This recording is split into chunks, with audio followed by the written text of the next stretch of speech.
It was midnight.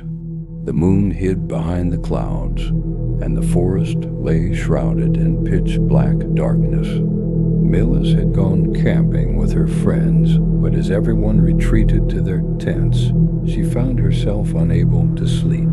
A strange uneasiness gnawed at her.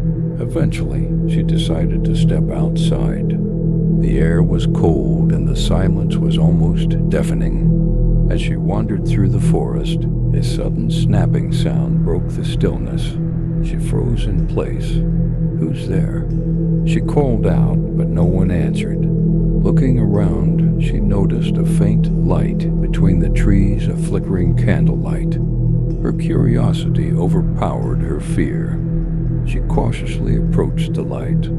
As she drew closer, she saw a small old notebook lying beneath the candle. Dust-covered words were etched on the cover. "Do not open." Despite her hesitation, Melis couldn't resist. The moment she opened the notebook, a strong gust of wind blew through, extinguishing the candle. Darkness consumed everything around her. On the first page, a single sentence was written, "Now it will find you." Melis's heart raced. She turned around and saw a pair of glowing eyes in the shadows.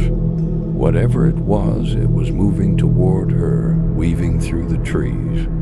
Panicking, she dropped the notebook and ran. Her feet stumbled over unseen roots in the darkness, her breath coming in short, desperate gasps. When she thought she was nearing her campsite, a thick fog rolled in, enveloping everything.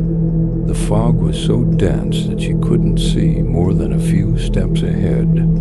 The sounds of snapping branches grew louder behind her.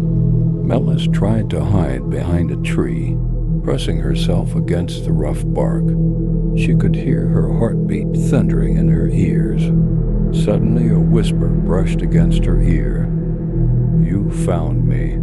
Melis bolted from her hiding spot, running blindly. No matter how far she ran, everything looked the same. The trees around her seemed endless, a maze within the fog.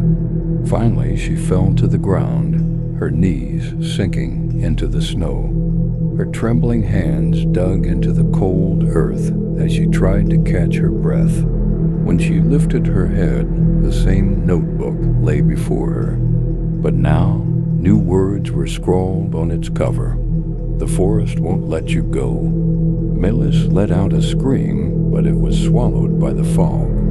The darkness of the forest enveloped her completely.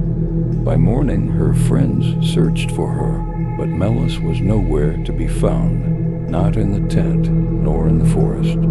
All they discovered was an old notebook lying on the ground. The words on its first page had changed. Who's next? The end?